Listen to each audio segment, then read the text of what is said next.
కేటుగాళ్లు ముదిరిపోతున్నారు. ఇంట్లోనే telephone exchange ను అక్రమంగా నడిపిస్తున్నారు. సమాచారం అందుకున్నటువంటి పోలీసులు ఇద్దరిని అరెస్ట్ చేశారు.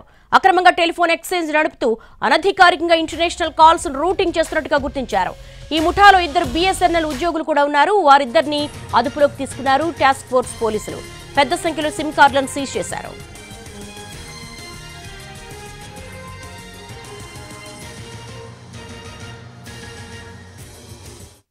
Internet using the voice over internet protocol. Basically, SIM cards ni different SIM cards ni use chesi voice over IP ani danni they are diverting the calls to vera countries. International calling ni normal ga etla amount pay chesi you can do IST calling. Amount ni pay cheyakunda basically causing loss to the exchequer. Different equipment ni use chesi calls ni divert chestunaru, because of which lot of economic loss is being faced by the telecom department. So doing this is illegal also, and itlanti idi chala wide ga undi and racket undi and maaku telisindi.